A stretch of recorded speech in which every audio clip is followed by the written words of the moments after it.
السلام علیکم dear student, کیسے ہیں آپ سب؟ پی ایجوکیٹر سنابت کیمپس آن لائن سسٹم میں شازیہ آپ کو خوش آمدید کہتی ہیں۔ جی تو اسٹوڈنٹ اپنے سبق کی طرف چلتے ہیں۔ ہمارے سبق کا نام ہے اذان، فضیلت و اہمیت۔ اذان کا مفہوم اور معنی ہم پڑھ چکے ہیں۔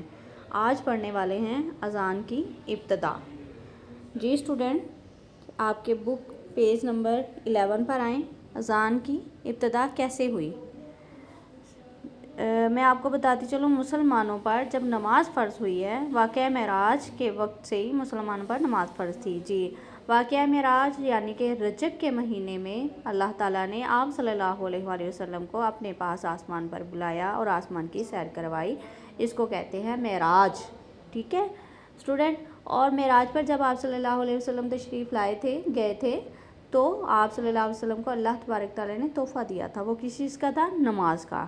اور پھر اس کے بعد سے مسلمانوں پر نماز فرض ہو گئی، اور کفار مکہ جو مکہ کے رہنے والے لوگ تھے وہ بہت زیادہ ظلم و ستم کرتے تھے۔ ان کے کفار کی شر کی وجہ سے مسلمان علانیہ یعنی کہ کھلے عام سب کے سامنے ظاہری طور پر باجماعت نماز ادا نہیں کر سکتے تھے۔ ہجرت، پھر اللہ تعالیٰ نے آپ صلی اللہ علیہ وسلم کو ہجرت کا حکم دیا اور آپ صلی اللہ علیہ وآلہ وسلم مدینہ منورہ آ گئے۔ جب یہاں پہنچے تو مسجد نبوی تعمیر ہو گئی، اور جب تعمیر ہو چکی تو ضرورت پیش آئی کہ مسلمانوں کو باجماعت نماز کے لیے کیسے بلایا جائے۔ جی تو اسٹوڈنٹ آپ صلی اللہ علیہ وسلم نے تمام صحابہ رضی اللہ تعالیٰ عنہ کو جمع کیا اور ان سے مشورہ کیا کہ نماز کے لیے بلانے کا کیا طریقہ اختیار کیا جائے۔ تو اس سے پہلے کہا جاتا ہے الصلاۃ جامعہ، یعنی کہ نماز اکٹھا کرنے والی ہے۔ یہ کلمات بولے جاتے اور لوگ کھڑے ہو جاتے۔ تو کچھ صحابہ نے کہا بجر بجا دینا چاہیے، آپ صلی اللہ علیہ وآلہ وسلم نے ناپسند فرمایا۔ پھر کچھ نے کہا جھنڈا لہرانا چاہیے، آپ صلی اللہ علیہ وآلہ وسلم نے اس بات کو بھی ناپسند فرمایا۔ اور بعض نے کہا کہ آگ روشن کی جائے، آپ صلی اللہ علیہ وآلہ وسلم نے کہا یہ مجوسیوں کا طریقہ ہے، ہم یہ نہیں ادا کر سکتے۔ آپ صلی اللہ علیہ وآلہ وسلم نے اس طریقہ کار کو بھی ناپسند فرمایا۔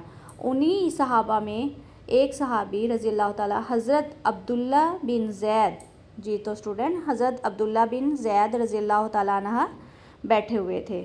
وہ یہ بات سنی ہے اور گھر چلے گئے۔ اسی بات کو سوچتے سوچتے انہیں اونگ آ گئی، یعنی کہ وہ نیند آ گئی اور وہ سو گئے ہیں۔ تو خواب میں کیا دیکھتے ہیں کہ ایک آدمی ہے اور وہ خانہ کعبہ کی طرف منہ کر کے اللہ اکبر پکار رہا ہے۔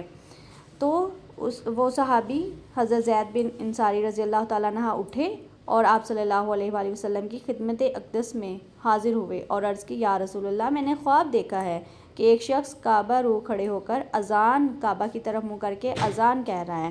آپ صلی اللہ علیہ وسلم نے فرمایا کہ یہ خواب سچا ہے۔ کچھ ہی دیر گزری تھی کہ حضرت عمر رضی اللہ تعالیٰ عنہ آئے اور انہوں نے بھی یہ خواب سنایا، اور آپ صلی اللہ علیہ وآلہ وسلم نے ان کی بھی تصدیق فرمائی، یعنی کہ ان کو بھی سچ کہا اور فرمایا کہ مجھے بھی وحی کے ذریعے اذان کی تعلیم دی جا چکی ہے۔ جی تو اسٹوڈنٹ اذان کی تعلیم آپ صلی اللہ علیہ وسلم کو وحی کے ذریعے بھی ہوئی، اور حضرت عبداللہ بن زید انصاری رضی اللہ تعالیٰ عنہ انہیں بھی خواب میں دی گئی، اور حضرت عمر جو تھے رضی اللہ تعالیٰ عنہ ان کو بھی دی گئی۔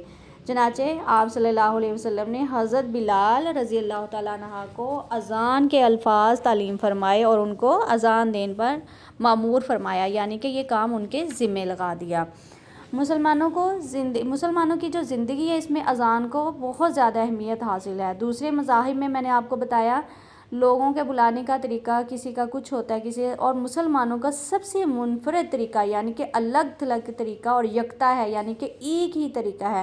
اذان سے اللہ تعالیٰ کی بزرگی، بڑائی، برتری واضح ہوتی ہے اسٹوڈنٹ، اور اس کے رسول صلی اللہ علیہ وآلہ وسلم کی نبوت کی بھی شہادت ملے، یعنی کہ جب ہم کہتے ہیں اشہد ان محمد الرسول اللہ تو ہمارے نبی ہم کہتے ہیں اللہ کے آخری رسول ہیں۔